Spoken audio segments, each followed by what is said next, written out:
Olá, meus amores, tudo bem com vocês? Sejam muito bem-vindos a mais uma aula de História.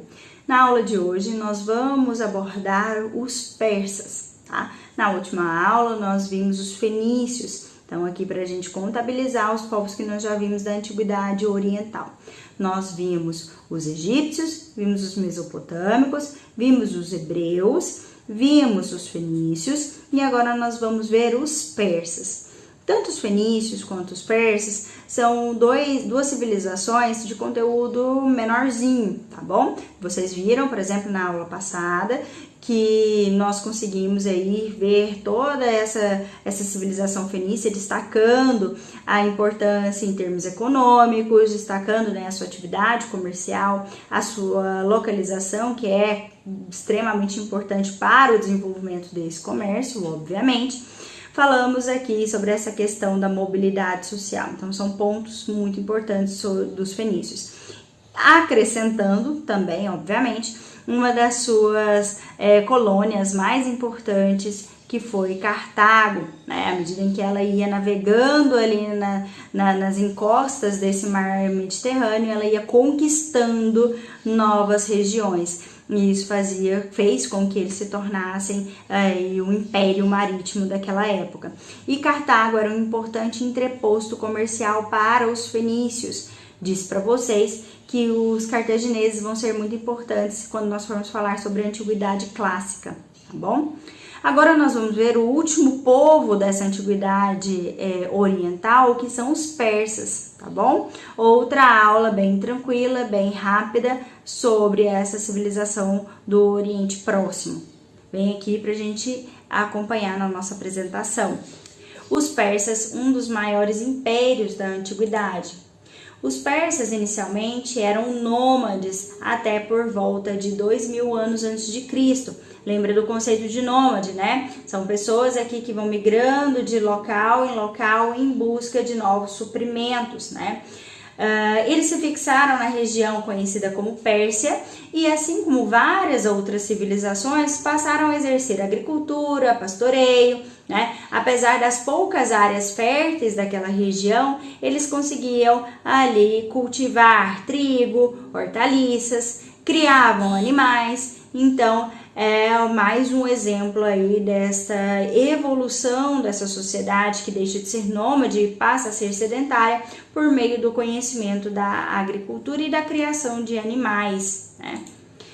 Os persas foram dominados durante muito tempo pelos medos, eram os povos vizinhos, tá? Não é aqui, o medo são o nome, né, desses povos que ficavam ao lado da região da Pérsia. Daqui a pouco vou mostrar no mapa aqui para vocês essa região. A região de origem da civilização persa corresponde aproximadamente ao atual Irã. Então, essa região aqui era a região da Pérsia, tá? Atualmente, localiza-se nessa região o atual Irã, tá?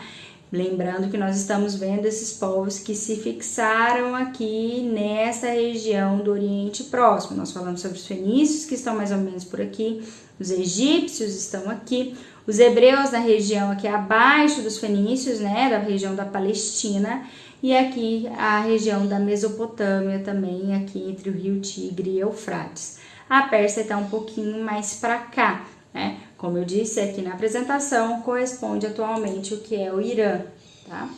Seus domínios se estendiam desde a Índia até o mar Mediterrâneo, então percebam a extensão desse Império Persa, né? E eles vão inclusive dominar aqui a Mesopotâmia, vão dominar os fenícios, os hebreus e vão dominar também os egípcios. Por isso é um importante império desta civilização, dessas civilizações aqui do Oriente, né, da Antiguidade Oriental, tá bom? Seguindo aqui, um dos seus grandes imperadores, os seus grandes líderes, foi chamado Ciro.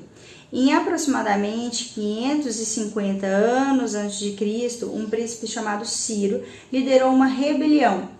Os persas dominaram os povos da região, né? Eles lutaram contra os medos e fundou o Império Persa.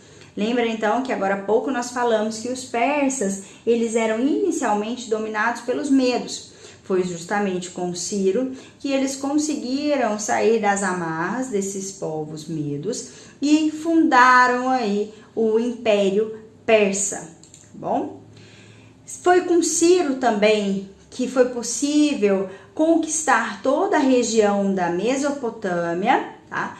Ele é considerado na história do povo persa um rei justo e generoso, tratava bem os povos conquistados, respeitando sua religião e costumes. Além disso, libertou os judeus do domínio babilônico, né? Os judeus lá que nós já vimos naquela aula, que não foi a minha aula, né? Não foi eu que ministrei, mas um vídeo que eu indiquei para vocês, né?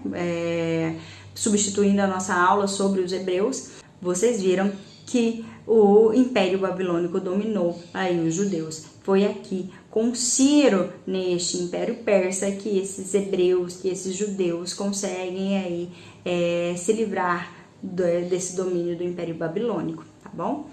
Libertou o povo hebreu de um longo cativeiro na Babilônia e permitiu que retornassem à Judéia, levando seus tesouros roubados pelos babilônicos para reconstruir a cidade de Jerusalém em seu tempo. Obrigava a todos a pagar impostos. Após sua morte, em 529 a.C., seu filho Cambises II assumiu o trono e conquistou o Egito. Então percebam aqui que nós já estamos falando das conquistas desses povos persas, que foram, né, as quais foram possíveis a criação desse império. O império significa que ele foi conquistando esses novos territórios, foi crescendo aí nessa região do Oriente Próximo, tá bom?